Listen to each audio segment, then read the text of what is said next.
अभी मजा आएगा ना भिड़ो। मैंने चांद से एक दिन कहा, बताओ मेरा महबूब कैसा है। चांद ने कहा, पहली गल है कि मैं तेरे प्यो दा नौकर नहीं। दूजी गल है कि इन्नी दूरों नज़र भी कुछ नहीं आंदा। तीजी गल है कि इहो जिहा बगैरतिया ज़मीन तक रखिया करो, मैनू विच ना पाया करो।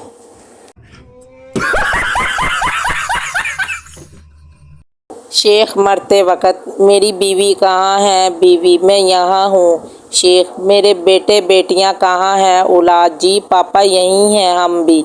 शेख, ते फिर नाल वाले कमरे ते पक्खा क्यों चलदा पिया है? मरो, बंद करो इनू। औरत कोमा में चली गई। शोहर मुर्दा समझ के दफनाने चला गया। रास्ते में जनाजा खंबे से टकराने से औरत को होश आ गया। 1 साल बाद औरत फिर चल बसी।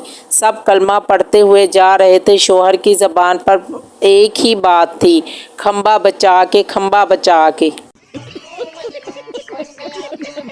एक फ़कीर ये सदा लगा रहा था, अल्लाह के नाम पर मुझे पैसे दे दो, वरना मैं फिर पीपल पार्टी को वोट दूंगा और अगली बार तुम भी मेरे साथ मांग रहे होंगे। न्यूज़ रिपोर्टर, सरदार जी बताए कि प्लेटफार्म पर खड़े सारे सरदार कैसे मरे।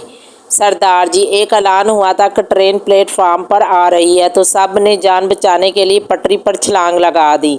न्यूज़ रिपोर्टर, तो फिर आप कैसे बच गए? सरदार जी, मैं खुदकुशी करने के लिए पटरी पर लेटा हुआ था, तो मैं प्लेटफार्म पर जाकर लेट गया।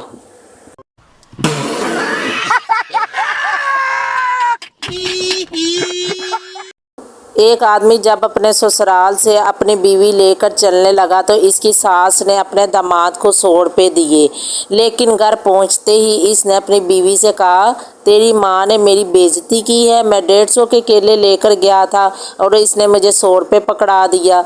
इतना सुनकर बीवी माथा पकड़कर बैठ गई और बोली, तू मुझे लेने गया था या केले बेचने गया था?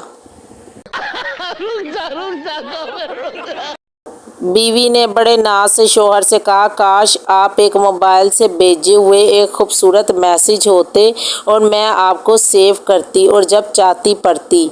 शोहर ने जवाब में कहा, कंजूस कहीं की, सेव ही रखना, कभी अपनी सहेली को फॉरवर्ड ना करना।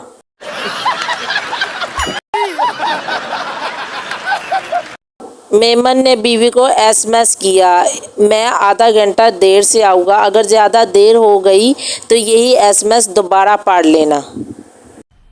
मज़ा आया और मैं ये जो मज़ा है हिंदुस्तान के हर व्यक्ति को देना चाहता हूँ। 2 अरबी एक दूसरे को अरबी में गालियाँ दे रहे थे। करीब से एक पंजाबी गुजरा और बोला, कारी साहिब, हमें भी इन दवाओं में याद रखना।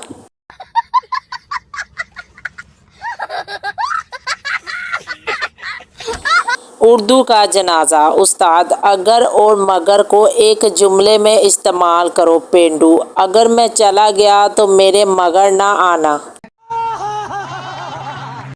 मैंने पड़ोसन के बच्चे को मारा। पड़ोसन लड़ने आई। मैंने पूछा, ये आपका बच्चा है? आपकी तो इतनी उम्र नहीं लगती।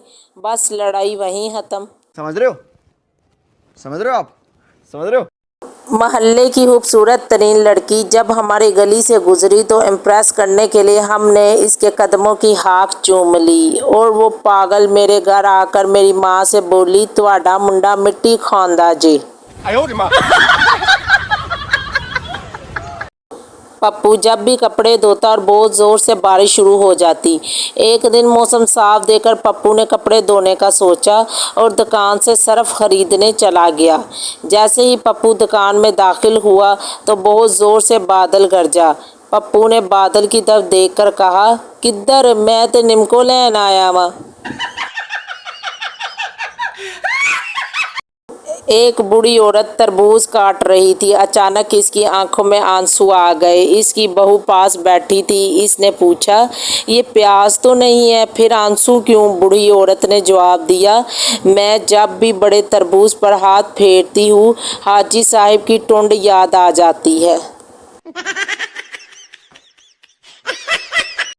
एक सरदार को उसका ससुर मार रहा था। आदमी, बेचारे को क्यों मार रहे हो ससुर? उसकी बीवी ने इसको अस्पताल से मैसेज किया था कि तुम बाप बन गए हो। इस कमीने ने अपने सारे दोस्तों को मैसेज फॉरवर्ड कर दिया।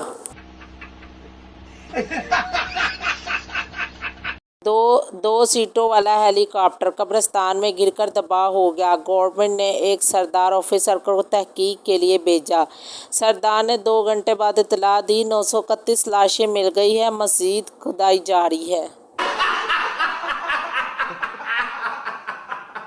बाप, बेटा क्यों रो रहे हो? मुझे दोस्त समझ कर बताओ। बेटा कुछ नहीं यार, सब्जी के पैसों से मैंने अपनी वाली को मोबाइल बैलेंस लोड करवा दिया तो तेरी वाली ने बहुत मारा।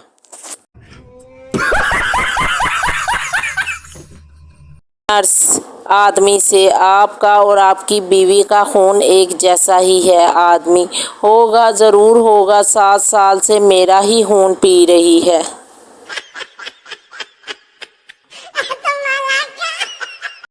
एक बच्चा शादी में रुखसती के वक़्त अपनी माँ से, अम्मी दुल्हन तो बहुत रो रही है। माँ, बेटा दुल्हन गीत तक रोएगी और इसके बाद दुल्हा कब्र तक रोएगा। बेटा, पापा ये सांडू कौन सा रिश्ता होता है? पापा, जब 2 अनजान आदमी एक ही कंपनी से ठगे जाते हैं तो आपस में सांडू कहलाते हैं।